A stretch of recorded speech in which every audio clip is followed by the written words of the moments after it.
Deja tu agua viva entre mi alma correr. Deja tu Espíritu Santo que tome control de cada situación que cause confusión. Todas mis aflicciones yo entrego a ti. Cristo, Cristo, Cristo.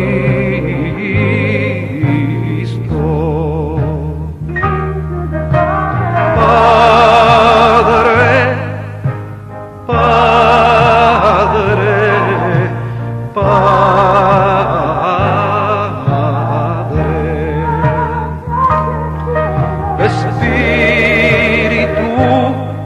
Espíritu, Espíritu.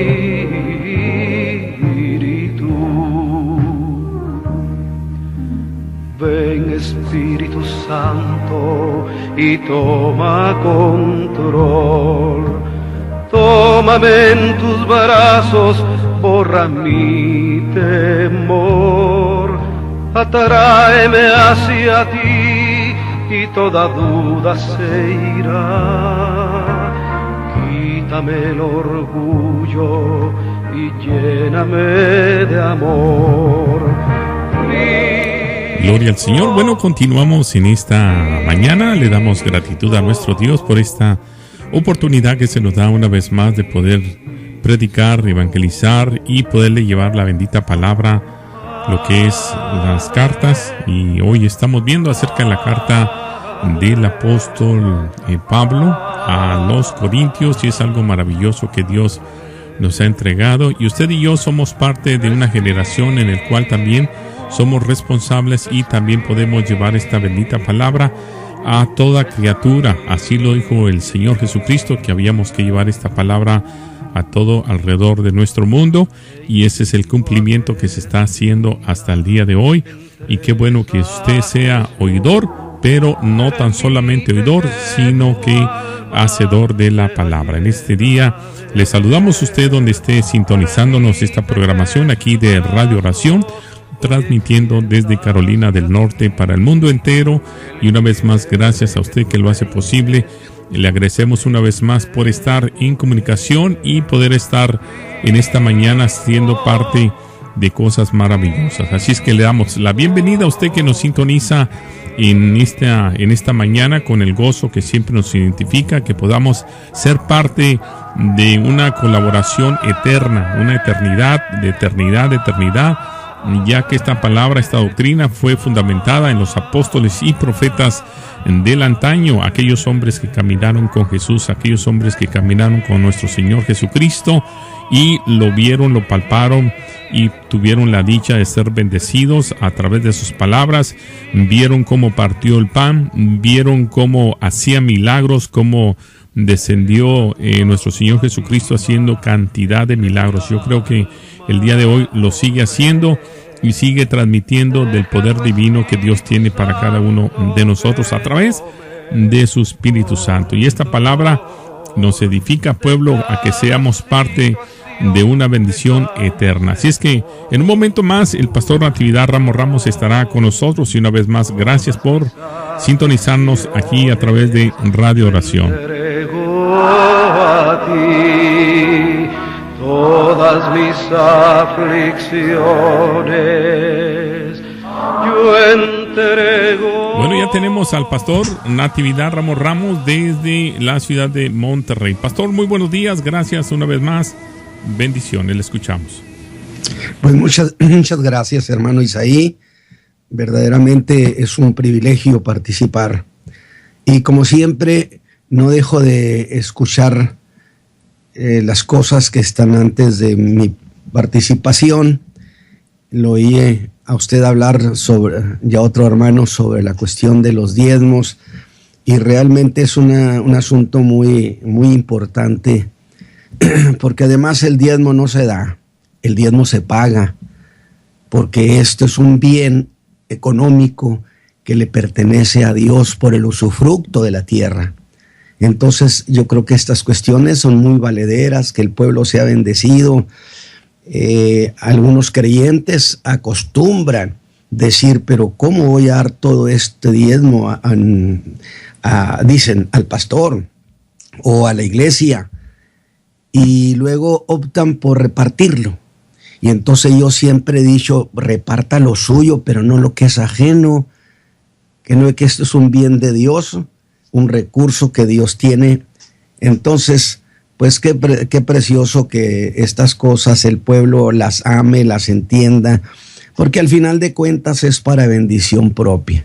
Y yo creo que todos los que hemos por tantos años pagado nuestros diezmos al Señor, no dado, pagado nuestros diezmos al Señor, pues hemos visto cómo nos ha bendecido, nos ha ayudado de una manera muy preciosa. Pero bueno, tema aparte.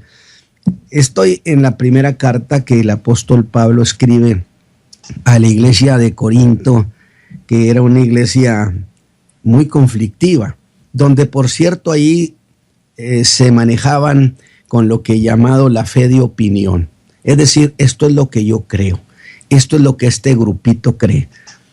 Pero la iglesia de Jesucristo nos guiamos por lo que dicen los principios establecidos en la palabra. Y esta mañana, pues no vamos a avanzar y voy a leer desde el versículo 6 hasta el verso 13, mejor dicho, hasta el verso 9. Dice el apóstol en el versículo 5 que se había predicado en este mensajes pasados, él habló de que el amor no es injurioso, no busca lo suyo, no se irrita y no piensa el mal. Que yo creo que fueron cuestiones muy interesantes. Luego sigue diciendo, no se huelga de la injusticia, mas se huelga de la verdad. Todo lo sufre, todo lo cree, todo lo espera, todo lo soporta. Y el 8 dice, la caridad nunca deja de ser, mas las profecías se han de acabar y cesarán las lenguas y la ciencia ha de ser quitada, porque en parte conocemos y en parte profetizamos, mas cuando venga lo que es perfecto, entonces lo que es en parte será quitado. Es decir, nos está dando allí la caducidad de todas estas manifestaciones cuando venga lo que es perfecto. Mientras no haya sucedido, entonces esas manifestaciones y esos dones están vigentes. Muy bien, mis hermanos, yo creo que el apóstol nos ha hecho caminar esa ruta que él ha llamado el camino más excelente. Camino que pertenece desde luego a un orden superior en la fe.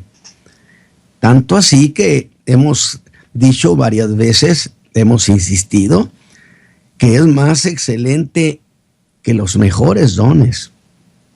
Pero luego avanzamos y dijimos, no, más excelente que la suma de todos los mejores dones. Y aún fuimos más adelante y dijimos, más excelente que la suma de cualquier experiencia que el creyente haya podido tener en la suma de todos los siglos. O sea, estamos diciendo, esta es la jerarquía que tiene el amor, superior a todo. De tal manera que incluso en el mensaje pasado yo mencionaba que muy superior, pero mucho, muy superior a la experiencia que el apóstol Pablo tuvo cuando dice de un hombre que no sabe si en el cuerpo o fuera del cuerpo, Dios lo sabe, y está hablando de él, fue llevado al tercer cielo y de ahí al paraíso. No solo vio, sino que oyó muchas cosas. Entonces, esa es una experiencia impresionante, pero midiendo las cosas con las mismas palabras que él nos está dando aquí en el capítulo 13, implicaría que si él no tiene amor, ese ir al tercer cielo, ese ir al paraíso y ese oír cosas impresionantes, de nada le serviría a la iglesia. Porque las manifestaciones y los dones tienen como finalidad edificar la iglesia de Jesucristo. No figurar, no exaltar la personalidad de quien vive esas experiencias de las manifestaciones, que es algo que se ha hecho muy común en la autoglorificación. Muy bien, pues esta es una clase de amor del que el apóstol Pablo nos ha estado haciendo, dije, un desglose de gala. Esto en los versos 4 al 8. Aunque quedó muy claro, y lo insistí, que jamás sería la intención del apóstol explicarnos, darnos una tesis de qué cosa es ese amor, sino que más bien quería hacer un retrato hablado de cómo es un creyente en quien hay ese amor. Y por contraste, cómo es un creyente en quien no hay ese amor. Que de alguna manera tengo autorización por el tenor de la escritura aquí de llamarlos creyentes no significativos, creyentes inútiles. No significativos porque no significan nada para la construcción de la iglesia, no la edifican. Inútiles, por lo mismo, porque no son de utilidad para nadie. De tal manera entonces que creo que la tesis que el apóstol Pablo está presentando es en realidad el cómo debe ser el creyente ideal según Dios o según el ideal de Dios. Dije hacer un retrato hablado de cómo es un creyente en quien hay ese amor. De eso el apóstol, de esa manera ha cumplido la promesa que hizo a los corintios en el capítulo 12, versículo 31. Cuando estos muy animosos se iban a lanzar en la búsqueda de los mejores dones, el apóstol les dijo: mas yo os muestro un camino más excelente. Y yo digo que lo ha hecho y lo ha hecho bien. Y lo ha hecho en estos inolvidables versículos del capítulo 4 al 8 de este capítulo 13, que conviene que usted los ponga en su corazón. Aprendas estos versículos, lo que Pablo dice sobre lo que es un creyente en quien hay el amor de Dios, por supuesto, porque el amor no es algo que nosotros conseguimos, que podemos producir. Necesariamente hemos dicho en estas enseñanzas que es el amor de Dios, que es la única fuente de amor. La única fuente de amor es Dios, porque Dios es amor. De tal manera que se consigue en el creyente ese amor con la llenura del Espíritu Santo, puesto que una llenura implica que esa agua viva del Espíritu ha regado todo el ser interno y entonces da fruto del Espíritu, y entre ellos pone en primer lugar el amor. Así que yo creo que hemos tenido unas ideas muy claras sobre esto. Pues ¿cómo olvidar, mis hermanos, que el apóstol nos ha dicho que el amor no busca lo suyo? O lo que es igual, el creyente que tiene ese amor no basará jamás su felicidad a costa del bien ajeno. Nunca. Pues Dios le ha dado sus propias promesas a cada creyente. A nadie nos ha dejado con las manos vacías. Y sin esa carga en su alma, el creyente, sabiendo que tiene lo suyo que Dios le ha dado, entonces también podrá ocuparse de la felicidad de los demás. Está dibujándonos una iglesia muy hermosa. Y yo digo que sin duda el apóstol buscaba en la iglesia de Corinto y en la iglesia de todos los tiempos que los creyentes seamos así. Mire, yo soy un predicador de hace 54 años. El Señor me llamó al ministerio. Yo soy ministro por llamamiento. Y cuando yo escucho a tanto predicador hablar de milagros, de maravillas, pero se nota en ellos el toque de soberbia, el toque de vanagloria por las cosas que ellos dicen han hecho, no dejo de pensar en este capítulo del amor. Porque el amor no es, por supuesto, soberbio, no se enorgullece, no busca lo suyo, no se autoglorifica el creyente. Entonces, el apóstol Pablo incluso ha ministrado, le hemos oído ministrar a los hermanos que son muy susceptibles. Ministró a la susceptibilidad, a esos creyentes que son demasiado quisquillosos, que por todo se ofenden. No hay eso, hermanos. Estos hermanos, ¿cómo pueden ser ayuda para la iglesia de Jesucristo? En la menor cosa habrán de sentirse ofendidos y hacer un abandono de la solidaridad. ¿Ya no apoyarán? ¿Cómo podrán entonces los creyentes así ser verdadera ayuda? Porque ese es el trasfondo de todo. La utilidad para la iglesia. Para que la iglesia, diría el griego, saque ventaja.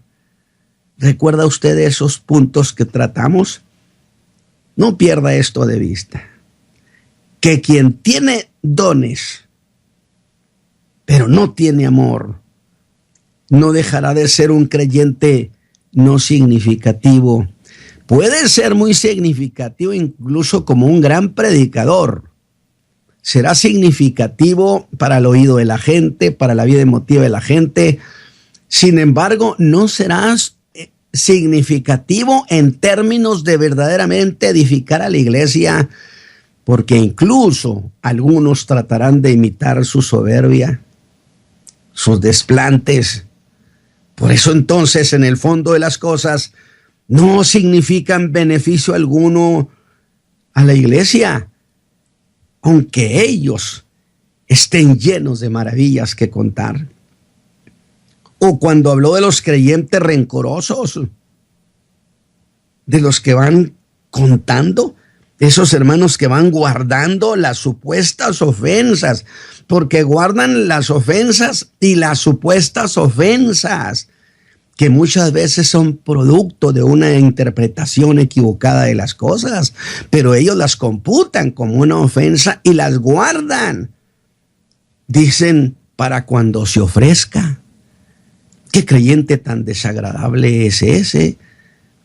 Y que, por cierto, dije yo que un antiguo predicador les llamó almas percudidas. Qué interesante. Y hablando de esa manera, recriminando a los corintios que fueran una iglesia donde los muchos sospechaban de muchos. Oiga, una iglesia recelosa de todos. Qué desagradable es una iglesia que vive cuidándose de todo mundo, sospechando de todo mundo, pensando siempre el mal. Recelaban a quienes dice el amor no piensa el mal, porque el que tiene el amor de Dios se siente seguro. ¿sí? No piensa el mal, no entra en sospecha de todo. Y digo, ¿de qué cosa sospechas tú, hermano corintio? ¿Cómo pueden los que viven con recelo? Aquí es el problema de nuevo, que es el tope. ¿Cómo pueden los que viven con recelo y sospechando de todo mundo ser agentes de paz para la iglesia? ¿Cómo puede ser ese hermano un negociador, un reconciliador, si él vive asaltado por el temor de los demás? Qué trabajo, qué tarea tan infame se imponen en sus corazones. ¿No dice la divina palabra que el amor echa fuera el temor, mis hermanos? Con ese recelo, el germen de la discordia siempre estará latente. Siempre. Una chispa rápido que prende. Y en los mensajes pasados, hemos oído al apóstol decir que el amor no se huelga de la injusticia. O lo que es igual, que quien tiene ese amor, nos presentó ese hermano, no se alegra del infortunio de los demás. Y yo preguntaba sorprendido cuando vi por primera vez hace tantos años que puse mi atención a esto. En realidad habrá creyentes que se alegran con el fracaso de otro creyente. A mí me parece que a estas alturas de mi vida y de la vida ministerial, puedo decir, son muy abundantes. ¿Ah? Se alegrarán y dirán, ¿ves? Ya lo decía yo. ¡Qué bueno! ¡Válgame Dios! Categórico. Si esta es una cuestión a la que el apóstol le da suma importancia, y a partir de esta cuestión, el apóstol desarrolla todo un cuerpo de ideas alrededor de ella, de alegrarse por el mal ajeno. Y acompañamos al apóstol para ver esto, que el amor o el hermano en Cristo que tiene ese amor jamás se va a alegrar cuando a otro hermano en Cristo le va mal. Y si no es un creyente, tampoco se va a alegrar de que le vaya mal. Nosotros buscamos el bien, porque Dios ama el bien. Y observe, ¿sí? Observe una cosa, que en eso de que le fue mal, la palabra guarda silencio. ¿Sabe qué? Y no dice por qué le fue mal. Y ahí es donde entra el terreno de la especulación. Y ellos siempre sabrán explicar por qué le fue mal. Desde la A hasta la Z, ellos se preciarán de conocer los más mínimos detalles y ocultos. Y eso desde aquí marca un estilo. ¿Cuál? Que se ha de guardar silencio de lo que no se sabe el por qué. Que sería como si la palabra pusiera frente a nosotros un gran anuncio que diga: prohibida la especulación. Alabado sea Dios. Yo creo que estas enseñanzas, yo soy un predicador y amo el predicar con emotividad, con gozo, con alegría, con fuerza. Pero también me interesa ver si 2 y 2 son 4. Eso es la enseñanza. Esa es la predicación de la enseñanza. De tal manera que estamos viendo que la Biblia propiamente e implícitamente prohíbe la especulación. Se prohíbe especular el por qué le fue el mal a ese hermano. Y si la Escritura nada dijo, ¿qué derecho tiene usted a andarlo diciendo? Nadie diga nada. Pero de los que no tienen amor, saldrán los especuladores del mal ajeno, los especuladores más sofisticados, más hábiles, que convencerán a todo mundo que aquel hermano. ¿Y eso qué gana usted? Y un creyente que se alegra del mal ajeno será muy notorio. ¿Sabe por qué? Porque jamás será un creyente significativo, porque su solidaridad con los creyentes es igual a cero. No se solidariza con nada ni con nadie. Y será, por supuesto, un hermano más de los no significativos, porque jamás significará apoyo o soporte para nadie. ¿Qué le parece, mi hermano?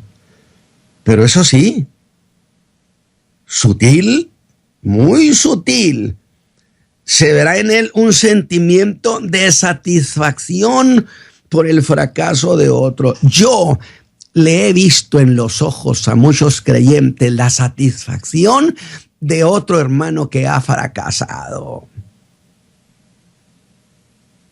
Y de nuevo la pregunta, ¿cómo podrá alguien así, un creyente así, beneficiar a la iglesia?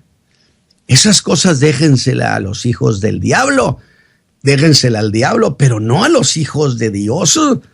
Observe eso, les brillan los ojos de satisfacción, se sienten gratificados.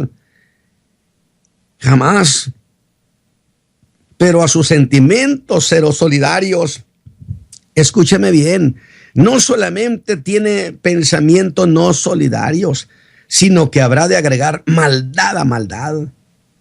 Porque ese creyente suspicaz, venenoso, se encargará de hacer correr el rumor perspicaz, la llamada mecánica de la intriga, y aún más, debo decir, perverso, sobre ese otro a quien le ha ido mal. Pero yo siempre le digo a aquellos creyentes que les ha ido mal, hay asuntos que los tienen que arreglar entre ustedes y Dios, pero ustedes vayan confiando en la bondad divina, en su ayuda. Una cosa es que le vaya mal por pecado y a otro les va mal en los negocios porque son malos para hacer negocios. Porque no siempre le va mal en las cosas por pecado. Pero estos perspicaces tienen lengua viperina, muy, muy buenos para decir las cosas, aunque no puedan resolver ni sus propios conflictos personales. Y no guardará silencio, a pesar que quedamos en que la palabra de Dios sume este asunto en un gran silencio. Y entonces este creyente, como no tiene amor, hará lo que la palabra no hace y descubrirá lo que la palabra no descubre. Y se felicitará entre más gente lo sepa. Se alegrará en la injusticia. Pero espere, pareciera que el que se alegra con el mal ajeno fuera el actor principal de esta narración. Definitivamente no, cosa más equivocada. El actor principal aquí es el amor, porque Pablo está hablando de eso. Pero parece en este caso de este hermano, pareciera que al amor lo tiene solamente como mero espectador. Y Pablo revela una gran verdad que yo quiero que usted la ponga en su corazón, que el amor no es neutral, sí toma partido. Y en este caso, ¿con quién cree usted que toma partido? ¿Con el que se alegra del mal o con el que padece ese irle mal? Y vemos que no toma partido con ese que está alegre porque le ha ido mal a otro, sino que con toda energía entra en apoyo, en soporte de ese creyente a quien le está yendo mal. Y lo dice con las siguientes palabras: el amor todo lo sufre, todo lo cree, todo lo espera. Vea eso, soporta, sufre, cree y espera. ¿Y eso qué? Veamos eso. Que el amor sufre. Y el griego viene en mi ayuda y me dice que eso de que el amor todo lo sufre, ¿sí? significa cubrir, silenciar, mantener la confidencialidad. Y a esta otra, porque yo le he aprendido al Señor su discreción tan preciosa. Yo le he dicho cuando iba a hablar con la mujer de Samaria de la vida íntima de ella, mandó a los discípulos a que se fueran a otro pueblo a comprar de comer y que se tardaran, porque no iba a exhibir la vida íntima de nadie delante de medio mundo, porque Dios no trata con el vecindario las cosas íntimas. Qué glorioso Señor tenemos, discreto. Y esta otra, cubrir con silencio. Y pensamos, pero ¿qué cosa es eso de cubrir con silencio? Usaré otra versión que diría, el amor lo cubre todo. Y lo decimos al apóstol, ¿qué es ese todo que queda cubierto por el amor? Y el apóstol diría, ¿acaso no estoy hablando todavía del caso de ese hermano a quien le fue mal? Ese a quien le sucedieron muy mal las cosas. Insisto, ¿dices específicamente que cubre a ese hermano? Diría, ¿sí? ¿Y con qué lo cubre? No dije que con silencio, exclamaría el apóstol. No está justificándolo, pero está cubriéndolo con silencio, con discreción. Y la acepción en griego sobre eso significa poner y mantener algo debajo. ¿Debajo de qué? Yo otra vez le pregunto, y el apóstol diría, pues debajo del silencio. Es que el que tiene amor tiene consideración y no exhibe sin misericordia a nadie. Sin embargo, hemos estado viendo las cosas como si el que tiene amor fuera necesariamente otro, un tercero. Pero ¿acaso a ese que le ha ido mal no puede tener ese amor? Y ese hermano está sufriendo duramente las críticas, lo que se dice de su fracaso. Pues ese hermano que está sufriendo eso, pero tiene ese amor, menosprecia los rumores, soporta la maldad de la suspicacia, porque este es el otro lado de las cosas. Y otra vez el griego dice que el verbo para eso del amor que soporta significa o implica sufrir sin revelar. Ese creyente no va a hacer todo un proyecto de revanchismo para entonces echar tierra sobre el otro. No, señores, todo lo soporta, todo lo sufre, guarda silencio. ¿Qué le parece lo que Pablo está diciendo? Yo digo, parece muy buena interpretación que alguien hizo sobre este cuerpo de ideas del apóstol. Y es que el amor que arroja una capa de silencio sobre lo que es desagradable en otra persona. Pero debo insistir que está implicada la idea de cómo se comporta un creyente a quien le ha ido mal, pero tiene ese amor. No estoy hablando en este momento del que le echa, de que habla mucho de él, del que lo injuria, del que dice y explica por qué le va mal. No, estamos hablando del que es el sujeto de esa infamia. Porque muchas de las cosas que se llegan a decir sobre los creyentes llegan a ser falsos, pero se repiten tanto las mentiras que llegan a convertirse en una verdad. Pero el que tiene ese amor, aún eso lo soporta.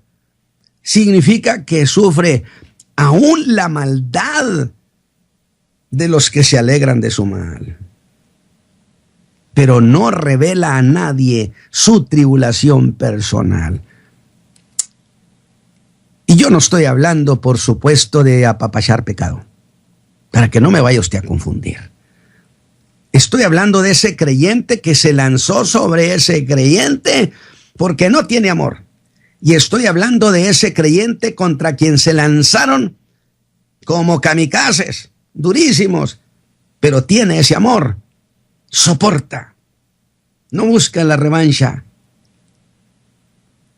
porque no busca justificarse, porque el que tiene la certeza de ese amor en su corazón, escúcheme mi hermano, el que tiene la certeza de ese amor en su corazón, no tendrá jamás nada de qué justificarse. ¿Ve usted de qué creyente estamos hablando? De un creyente que no tiene nada de qué justificarse. Cosa a la que se le conoce como la nobleza del amor. Y se dice que esta figura que usa el apóstol Pablo es la misma figura que usa para hablar de un vaso que está herméticamente cerrado, que es un sinónimo de guardar silencio ante todo lo que de él se diga. O no llega a decirse, me hicieron reventar, guardé silencio hasta que ya no pude más y estallé. Pero ese creyente que tiene el amor, no estalla. Por eso dije sinónimo de guardar silencio ante todo lo que de él se diga. En otras palabras, fíjese bien lo que está haciendo el apóstol.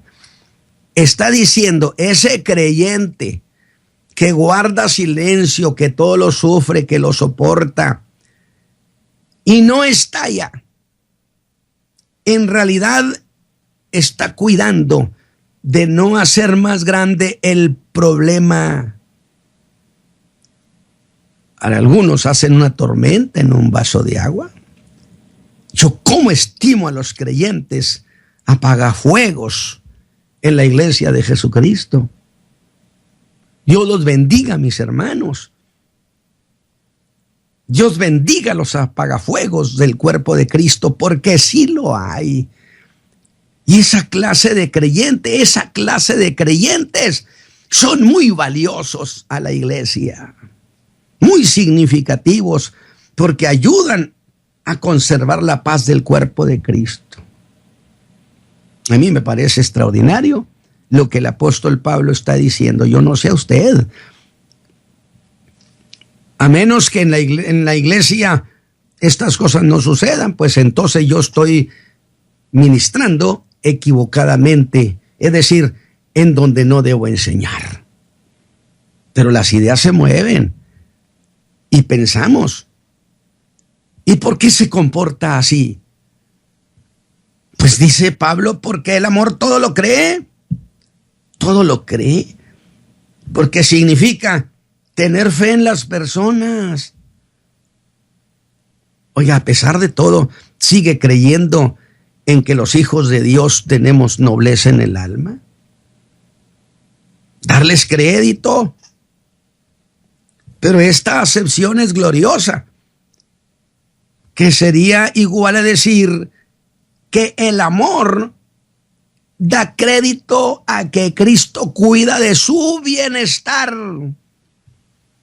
Él está dando crédito a que Cristo no está ajeno, a que cuida de su bienestar y que conoce las cosas y que Él no tiene por qué andar exhibiendo ante nadie nada. Que está persuadido de eso. Es su convicción. Y está persuadido que puede apoyarse con toda confianza en la persona de Cristo Jesús. Así que la desconfianza, el recelo y la sospecha que tanto padecían los corintios. Oiga, imagínense qué desastre. Iban llegando a la congregación y todos iban volteando a verse unos a otros, a ver si no estaba cuchicheando, no estaba diciendo algo.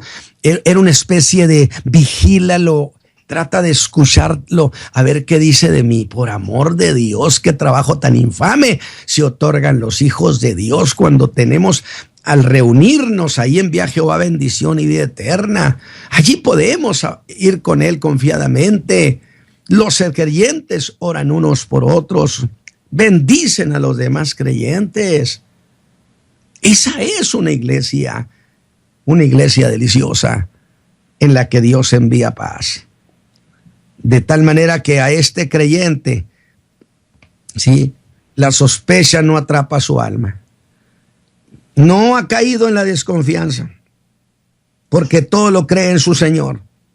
Y el verbo cree significa, fíjese usted, que a pesar de las rivalidades, estas son acepciones en el griego, significaría que a pesar de las rivalidades de la iglesia de Corinto, ese hermano no ha perdido la confianza en el valor de la vida congregacional.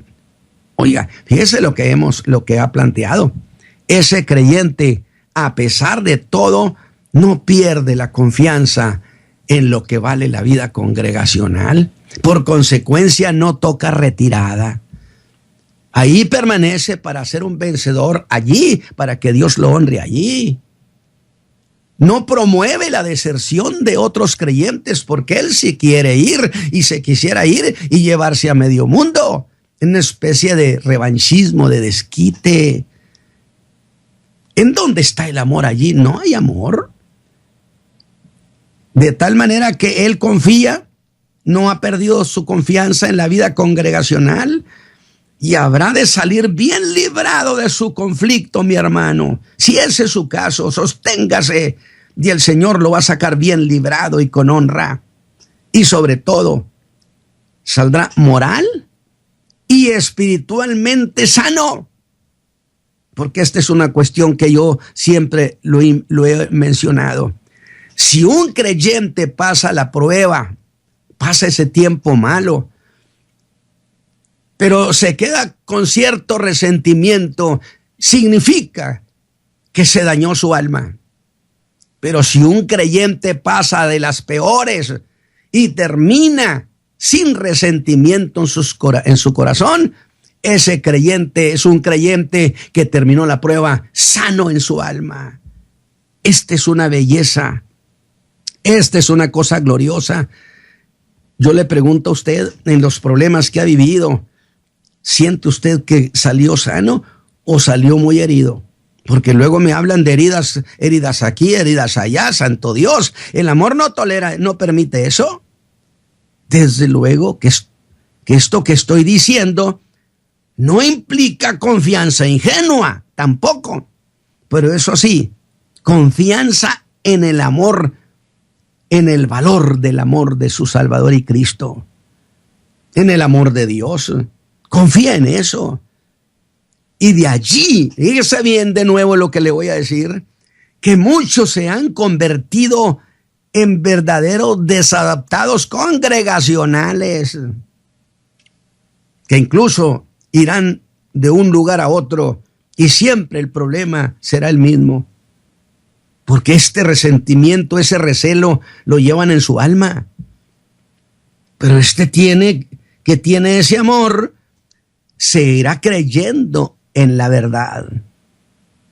Yo no sé, usted ha pasado pruebas muy duras, sigue creyendo en esta nobleza de la vida congregacional, sigue creyendo en la verdad de este evangelio bendito, porque el amor en otros será motivo de confianza en la verdad. Y cierra el apóstol este cuerpo de ideas diciendo: el amor todo lo espera. ¿Qué le parece? Pero a eso hay que darle sentido.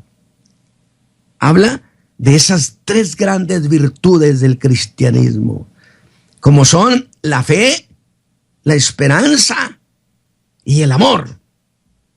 Y aquí en este punto, hermano Isaí, nos quedamos recargados sobre esta última versión, la esperanza. Y la esperanza no avergüenza jamás. Estos son entonces los resultados de un creyente o de creyentes que viven llenos de recelo por falta de amor, piensan mal de todo y tratan de explicar los fracasos de medio mundo, cuando que ellos espiritualmente son fracasados. Mientras que el otro, el que soporta, sigue creyendo siempre en la gloriosa bendición de la vida congregacional, no deserta, no se va, no trata de que otros intenten irse de la vida congregacional. Allí nos quedamos. Qué interesantes puntos ha presentado el apóstol. Hermano Isaí, que Dios me lo bendiga. Gracias, pastor, a usted también en esta mañana por esta preciosa explicación acerca de lo que es el verdadero amor, el amor sufrido, el amor que todo lo puede. Le agradecemos a usted también que ha estado en sintonía de esta programación del día de hoy y le damos, las buenas noticias que continuamos el día lunes y Cristo no ha venido en este mismo horario para que usted siga con esta carta maravillosa y el amor que es sufrido. Y yo creo que vale la pena tener ese amor ágape que Dios nos ha entregado a cada uno de nosotros. Seamos prudentes, seamos inteligentes, ya que esta es la palabra que nos ha puesto el Evangelio. Y yo sé que ha edificado muchas almas en este día, en esta hora, en los programas que hemos escuchado a través de nuestro hermano Natividad Ramos, ya que es un evangelio puro, es un evangelio que nos edifica y nos confronta a cada uno de nosotros, porque la palabra así es, nos confronta, pero también nos consuela, nos edifica para que podamos seguir adelante. Yo sé que ha sido usted bendecido en esta mañana, como lo ha sido en los otros programas, en estas enseñanzas, hablando en la primera carta a los Corintios, capítulo 13, para que usted tenga el conocimiento de dónde proviene esta bendita palabra del Señor. Vamos a escuchar nuestra información para que usted también tenga la manera cómo comunicarse con nosotros, o también puede ingresar al canal de YouTube que viene siendo Tendencias de Nuestro Tiempo. Usted puede escuchar también todas las enseñanzas que el pastor Natividad Ramos ha traído a través de Radio Oración, igualmente como los sábados en el horario de Monterrey, y gracias a Dios por esta enseñanza. Tendencias de Nuestro Tiempo. Programa que es traído a usted en este mismo horario todos los lunes, miércoles y viernes por el pastor Natividad Ramos. Puede escribirnos a radioadoración@hotmail.com o envíenos un texto al 704-634-6706. Escuche Tendencias de Nuestro Tiempo.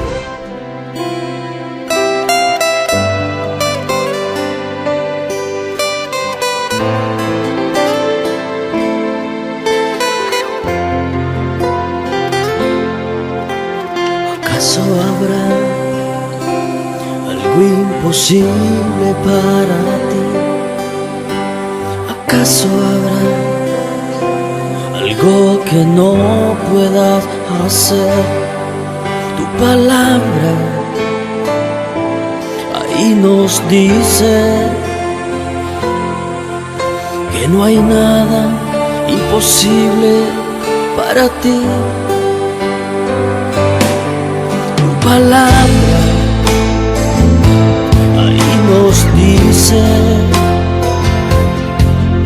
que no hay nada imposible para ti, mi Dios. No hay nada imposible para nuestro Cristo. No hay nada imposible para nuestro Dios.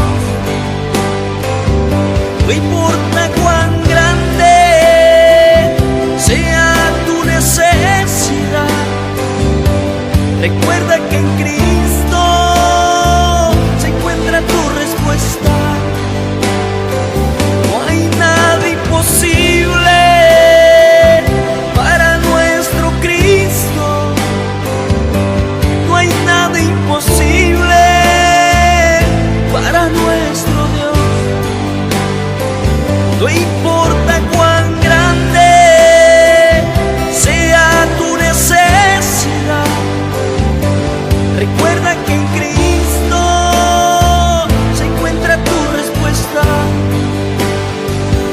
Solo clama con fe, solo clama con fe, solo clama con fe, solo clama con fe. ¿Acaso habrá algo imposible para ti? ¿Acaso habrá algo que no pueda hacer? Tu palabra ahí nos dice que no hay nada imposible para ti. Tu palabra ahí nos dice que no hay nada imposible para ti, mi Dios. No hay nada imposible para nuestro Cristo. No hay nada imposible para nuestro Dios. No importa cuán grande sea tu necesidad, recuerda que en Cristo se encuentra tu respuesta. No hay nada imposible para nuestro Cristo. No hay nada imposible para nuestro Dios. No importa cuán grande sea tu necesidad, recuerda que en Cristo se encuentra tu respuesta. Solo clama con fe,